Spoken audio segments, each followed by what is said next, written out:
Hi ma'am, இந்த 2 மாசம் course எனக்கு செம்மையா போச்சு. வரும் போதே கெஸ்ட்டுக்கு தான் தண்ணி கொடுப்பாங்க. எல்லாரும் வாங்க வாங்க ஃபர்ஸ்ட் உட்காருங்க தண்ணி கொடுங்க அப்படின்னு சொல்லிட்டு கொடுப்பாங்க. நீங்க குடுக்கணும்னு அவசியம் இல்லை. இது வரைக்கும் நான் கொடுத்தும் பார்த்தது இல்ல. வந்தவனே ஃபர்ஸ்ட் உட்காருங்க, என்னங்க தண்ணி குடிங்க அப்படின்னு சொன்னீங்க. ஒரு மேம்ன்ற ஒரு இடத்துலயோ ட்ரெயினர்ன்ற இடத்துலயோ நீங்க இல்லவே இல்ல மேம். ஒரு ஃப்ரெண்ட்லியான்னு சொல்லலாம், கண்டிப்பா ஃப்ரெண்டு தான். அந்த மாதிரி தான் நீங்க என்ன நடத்துனீங்க, அது பிடிச்சிருந்தது. பியூட்டிஷியன் பொறுத்த வரைக்கும் நிறைய வெரைட்டிஸ் இருந்தது.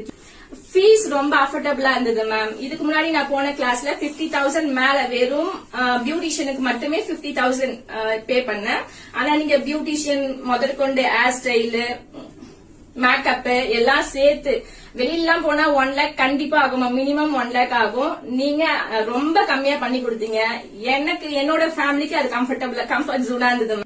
ஹேண்ட்ஸ் ஆன் பிராக்டிஸ் நல்லா இருந்தது மேம். எல்லாத்தையும் டச் பண்ணி ஏதாச்சும் டவுட் இருந்தா, இந்த கிளாஸ் ஓவரா புரிஞ்சிச்சா நெக்ஸ்ட் கிளாஸ் போலாமா, ஏதாச்சும் டவுட் இருந்தா கேளுங்க அப்படின்னு ஒரு முறையும் கேட்டுட்டு நெக்ஸ்ட் கிளாஸ் மூவ் பண்ணீங்க. அது நல்லா இருந்தது. தியரி கிளாஸ் சூப்பரா இருந்துச்சு மேம்.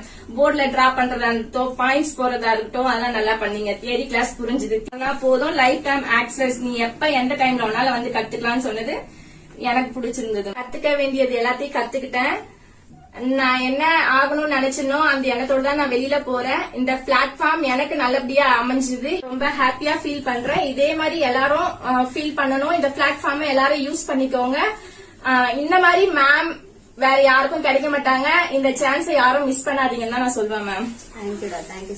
நம்ம பரமேஸ்வரி பத்தி சொல்லணும் அப்படின்னா, இவங்க சொன்னாங்க ஆக்சுவலி நான் எனர்ஜெட்டிக்கா இருப்பேன், ரொம்ப பாசிட்டிவ் அப்படின்னு சொல்லிட்டு. அதே மாதிரி கிளாஸ்ல என்ன தாண்டி இன்னொரு பர்சன் சொல்றாங்கன்னா இவங்க எல்லாருமே சொல்லுவாங்க. ஸ்டூடெண்ட்ஸ் எல்லாருமே ரொம்ப காமா இருக்காங்க, சைலண்டா இருக்காங்க, ரொம்ப பாசிட்டிவா இருக்காங்க அப்படின்னு சொல்ற ஒரு நபர்னா இவங்க தான். ரொம்ப டெடிகேட்டட் பர்சன். ஸ்கூலுக்குலாம் வந்து நம்ம எப்படி ஸ்டூடெண்ட்ஸ் எல்லாம் வந்து படிப்பாளியா இருப்பாங்க, தெளிவா இருப்பாங்க, அந்த மாதிரிதான் வந்து இவங்களுமே. இந்த 8 பேர்ல இவங்க மட்டும் கொஞ்சம் தனியாவே தெரிவாங்க, படிச்சுட்டே இருக்கிற மாதிரி அந்த மாதிரி தெரிவாங்க. சோ அது எதுக்காக வந்தோமோ அந்த வேலையை நம்ம பாக்கணும் அப்படின்னு சொல்லிட்டு ரொம்ப இன்வால்வ்மெண்டா இருப்பாங்க. நல்லா படிக்கிற புள்ள அப்படின்னு சொல்லுவோம்ல, ஸ்கூல்ல தேர்ந்தெடுத்து அந்த மாதிரி ஒரு பிள்ளைங்களை தேர்ந்தெடுக்கலாம்.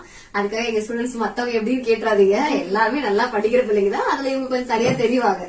எனக்கு அவர் ஃபர்ஸ்ட், அப்புறம் தான் நான் அவர் ஓகே சொன்னாதான் நான் வந்து இங்க ஜாயின் பண்ண முடியும். நான் எதுக்கேத்தாலும் என்னோட ஹஸ்பண்ட் தான் நான் முன்னாடி நிக்க வைப்பேன். அவர் ஓகே சொன்னதுனால நான் வந்தேன் மேம். அவர் ஜாயின் பண்ணி விட்டதுக்கு ஹாப்பி தான் உங்களுக்கு. அதே மாதிரி முடிச்சு நீங்க வெளில போறீங்க இல்லையா, அவரோட முகத்துல ஹாப்பி தெரியும்னா இந்த பிசினஸ் நீங்க பிசினஸா கொண்டு போகணும். சோ அதுக்கு உங்களுக்கு என்ன ஹெல்ப் வேணுமோ என்னோட சைட்ல இருந்து கண்டிப்பா ஃபியூச்சர்ல நம்ம உங்க கூட டிராவல் பண்ணிட்டு தான் இருப்போம். எப்பனாலும் நீங்க வரலாம், நம்ம கூட டச்லயே இருக்கலாம். ஓகேவா? ஓகே. All the best. இந்த கெரியர்ல நீங்க பெரிய வரணும். Thank you ma'am. தேங்க்யூ.